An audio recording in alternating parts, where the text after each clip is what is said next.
Thank you very much, Chandrajit.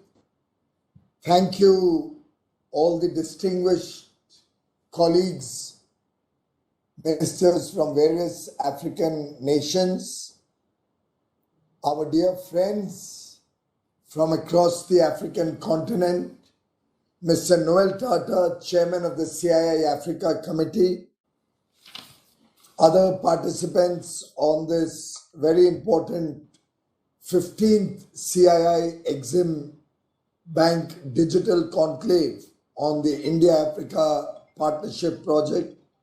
Ladies and gentlemen, I'm indeed delighted to be participating in this very important subject, enhancing India's trade and investment with Africa through bilateral, regional, continental level partnership. It's a very wide-ranging subject. But as they say in Africa, if you want to go fast, go alone. If you want to go far, go together.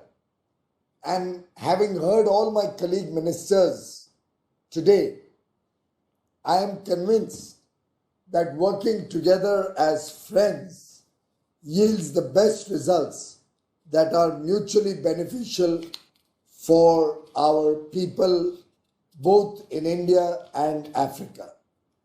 As Mr. Noel Tata rightly pointed out, India and Africa have been connected through various cultural, political, and trade engagements that date back not just before independence, but several centuries. We share the spirit of freedom, which is reflected in our respective fight against colonialism in the 20th century. In the wake of the current pandemic crisis, our collective future has become filled with uncertainty, volatility, and vulnerability. The spirit we have exhibited today, the spirit of universal brotherhood, under which we have all come together to join hands and support each other during this crisis, is indeed commendable, remarkable. Even during this period, India has been a trusted partner of our African friends, and I can assure you of our continued friendship, of our continued engagement and support to all our African friends, just like we sent medicines to over 35 African countries during the severe pandemic period. I can assure you, India can be looked at as a trusted partner even during the future as we work together to rebuild our economies, as we work together to bring back livelihoods and ensure faster progress of the African countries and India for mutual benefit. In fact, I must appreciate the effort put in by the CII team led by Mr. Chandrajit Banerjee for organizing this year's engagement in the digital mode and having this wonderful program covering various aspects of cooperation between India and Africa. CII-EXIM Bank Conclave over the years has become a catalyst in strengthening our partnership across a wide spectrum of industrial, economic, and developmental sectors. Excellencies, your distinguished participation in this conclave reflects the traditional India-Africa friendship and partnership that has been built over the years. Prime Minister Shri Narendra Modi accords top priority to Africa for India's foreign and economic policy, and there has been a qualitative shift in our long-standing ties. Even during the course of the pandemic, the Prime Minister has spoken to many leaders of African countries, including the South African President, who is the chair of the African Union, and expressed solidarity and assured all support in Africa's fight against coronavirus. Friends, the world is facing a very severe crisis. It threatens to reverse the developmental progress made in the last few years. In fact, economies are expected to face severe recession unheard of in the last few decades. I do believe that Africa has the potential to emerge as a global manufacturing hub, especially after the realization of the single market covering the entire Africa in the post-COVID world. Let me congratulate Africa for the launch of the African Continental Free Trade Agreement in July last year and commissioning and formal handing over of the AfCFTA Secretariat building to the African Union Commission by Ghana on 17th August 2020. We believe India's bilateral trade with Africa, which has seen a tenfold increase in the last 2 decades, growing from about $7 billion to nearly $67 billion in the last 20 years, has tremendous potentials of further growth in the years to come. And I do believe we should set very ambitious targets for our trade, both in goods and services. India so far is the 5th largest investor in the African continent, with cumulative investments of over $54 billion in the last few years. Sizable investments have been made from India in oil and gas, mining, banking, textiles, and other sectors, creating huge number of jobs for local African citizens. Indian investments in Africa contribute to the development of intra-Africa trade, regional value chains, and increase Africa's exports to third countries. While many Indian companies have participated in Africa's infrastructure and industrial sectors, I can see before my eyes huge scope for manifold increase in Indian investments in the wake of the African Continental Free Trade Agreement. Indian companies can now benefit by investing in Africa for accessing the unified African market created by AfCFTA and also creating supply chain between India and Africa. Indian investors in Africa, in particular in the 33 least developed countries, can benefit by exporting to India at zero duty under India's unilateral duty-free tariff preference scheme, which provides preferential market access on over 98% of India's total tariff lines.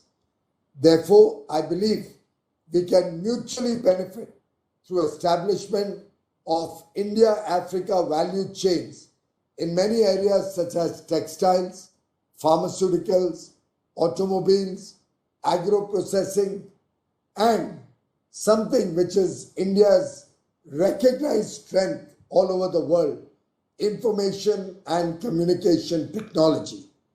This will boost trade and investment partnership between India and Africa. At present, we have a number of different comprehensive partnership arrangements with the countries around the world and are in the process of finalizing a comprehensive economic cooperation and partnership agreement with Mauritius. Recently, India and the South African Customs Union have decided for early resumption of the preferential trading agreement negotiations. In the near future, India will be happy to work more closely with the African Continental Free Trade Zone also. We will continue to support Africa through lines of credit in priority sectors such as agriculture, irrigation, healthcare, pharmaceuticals, digital technologies, solar electrification, power plants, transmission lines, cement plants, technology parks, and railway infrastructure, which I handle in India. As of June 2020, India has committed 12.7 billion US dollars for 40 countries in Africa on highly favorable terms, representing 41% of the cumulative operational LOCs of India, EXIM Bank globally. 2 digital initiatives are also on the pilot mode in Africa today: the E-Vidya Bharati distance education and the E-Arogya Bharati distance health initiatives. India has taken a leadership role in the International Solar Alliance, and I urge all African countries to work along with the ISA, and India and France and other member countries will support this effort for solarization and promoting clean and renewable energy in Africa in a big way. We are also committed to supporting human resource development in Africa through offer of scholarships and also technology transfers in digital education to further leverage the benefit of the internet and the digital technologies to take education to the remotest corners of Africa so that every citizen of Africa can benefit with high quality education. India's relationship with Africa has been advanced using consultative and responsive mechanisms under the framework of India-Africa Forum Summit. 41 heads of state and governments participated in the 3rd India-Africa Forum Summit held in New Delhi in October 2015.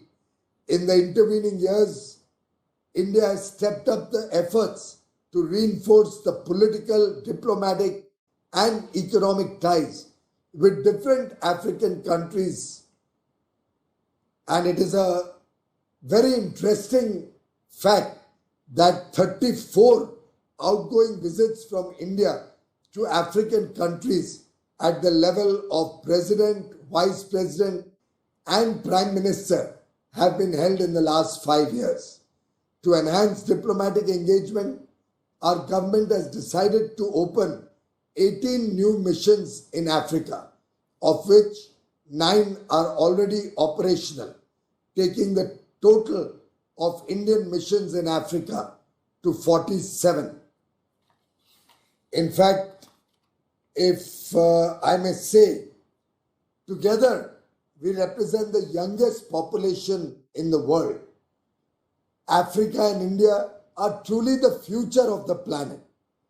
And what defines our partnership is developing together as equals. I assure all my colleagues from different African countries that our model of cooperation with Africa is consultative and participative. Our approach is non-prescriptive. We do not give sermons. We act truly as your partner, as your brother nation, as your friend. And I think this will help us improve our economic ties in the future. Nelson Mandela had very appropriately said education is the most powerful weapon which you can use to change the world. I urge upon all African friends and nations to realign the education ties between African countries and India so that together we can become a nursery for our youth and empower them with skills, knowledge, technology, and training for growth of the African countries. Let us build on the Study in India initiative, which already covers 30 African countries.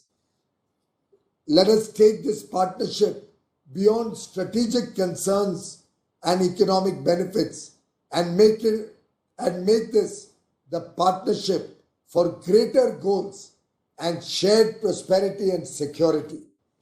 Friends, once again, quoting Nelson Mandela, after climbing a great hill, one only finds that there are many more hills to climb. We have achieved a lot in our Indo-African engagement, partnership and friendship, but we have yet only touched the tip of the iceberg. We have a long way to go before we can truly report to our respective people that we have achieved the shared prosperity of 2.5 billion Indian and African citizens. Let us work together for a better future for our future generations. Let us work together to meet the aspirations of the young people of India and Africa. Let us strengthen our ties, our brotherhood, our partnership, and truly make this Indian-African togetherness, oneness, as the defining feature of the globe in the 21st century.